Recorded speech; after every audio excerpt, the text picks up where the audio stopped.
right, we'll get going. We'd like to welcome Davis Thompson into the virtual interview room here at the RSM Classic 2020. Davis, this is your second start in the event.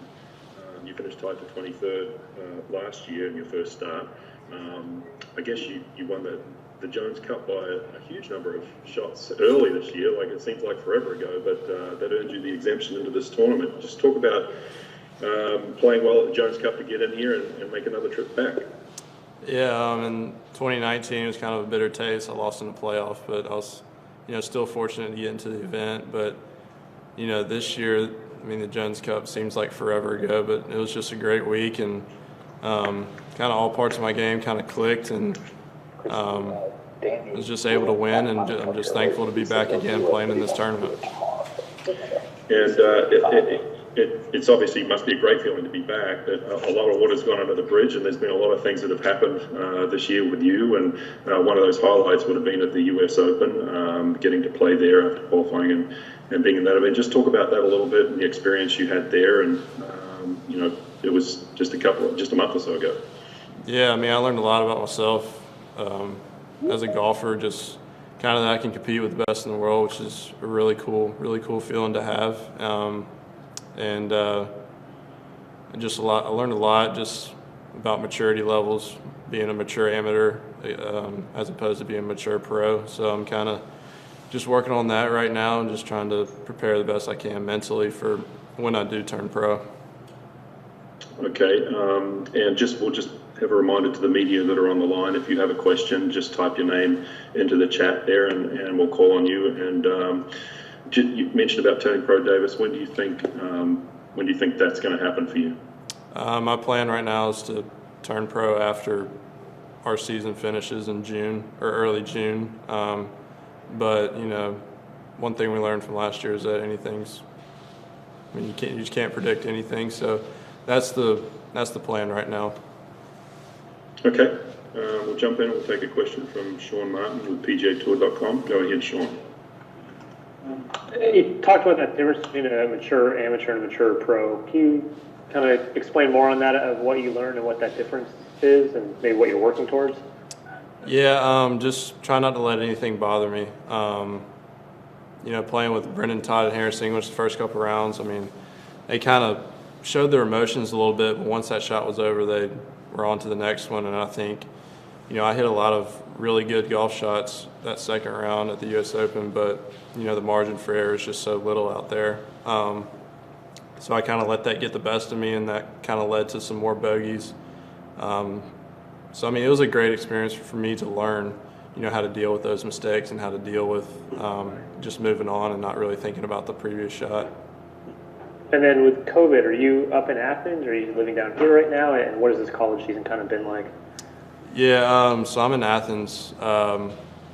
We've had 3 tournaments this fall, all conference only, which has been good. But I'll go back to Athens in January. But, it has been weird just being basically all virtual classes in Athens. So have you been playing pretty regularly then with the Sea Island guys here? And have you gotten a lot out of being able to spend so much time with all the pros down here?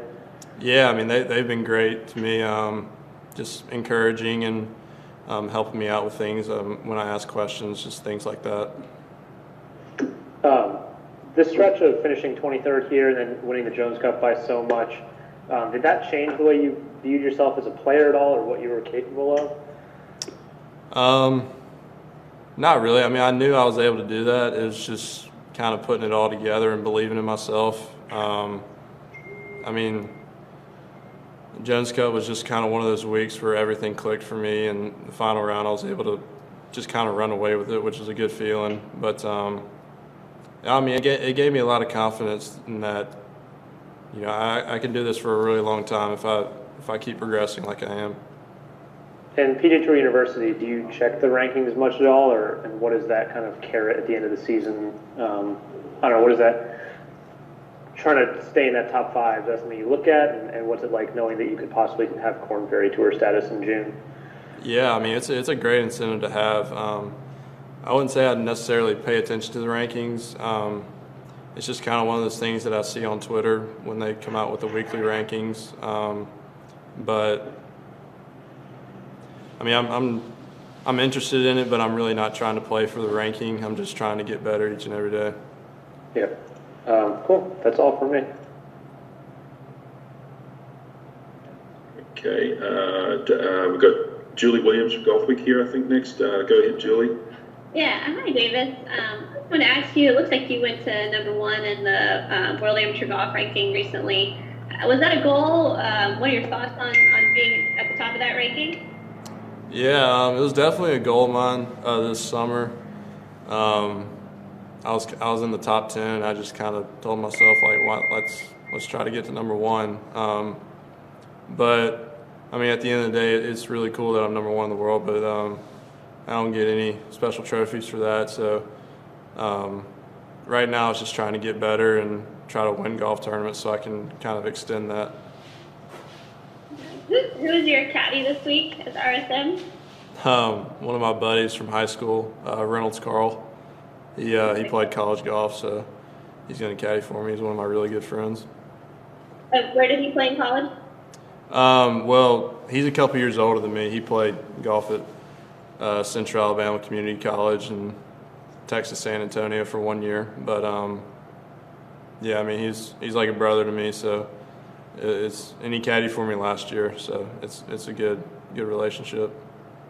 Okay, so last year at RSM, you mean? Yes, correct. Was there any thought about having your dad on the bag this week? I mean, yeah, he's pretty busy this week. Being the tournament director, he's got a lot of responsibilities, and I don't think he doesn't need any more stress by carrying my bag this week. So. Okay, and one final question, if I could.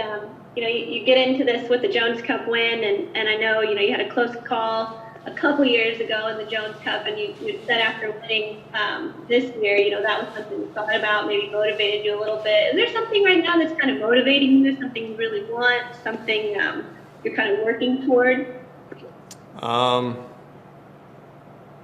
I mean, I think anytime you play in a golf tournament, you're trying to win. So I mean, I guess my motivation is to win. I know it's kind of very confident in me to say that as an amateur, but I feel confident in my game. I'm just trying to go out and commit to my routine and commit to every shot and just try to make as many birdies as I can. Thank you. Good luck with it. Thank you.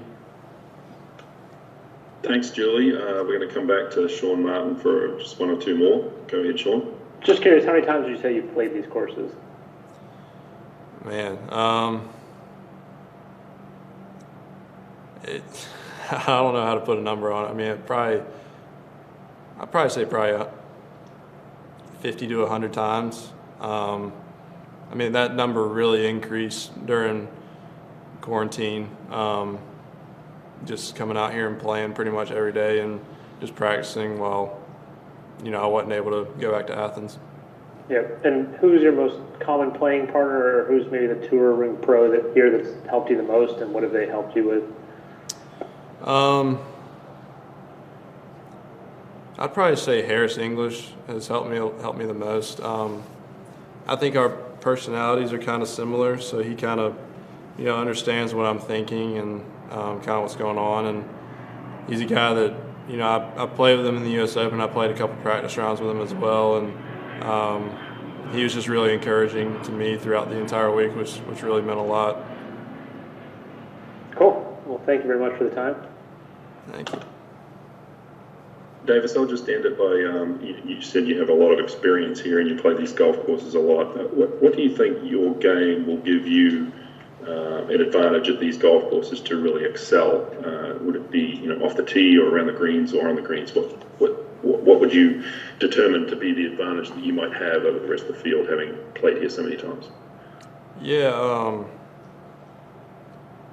I mean, I definitely think on the greens, playing out here, you just kind of become familiar with the greens and the speeds and how the grain affects it. Also, I'm able to flight the ball really well if it gets windy. I hadn't really looked at the forecast yet for Thursday through Sunday, but I think I'm pretty exceptional at controlling the flight of my golf ball. If it's into the wind and I need to hit it low, I'm able to do that. So I think that kind of gives me an advantage. Sounds good. All right. Doesn't look like we have any further questions, but we really appreciate your time this week, and have a great week here at home. Thank you. Appreciate it. All right. All the best. Thank you.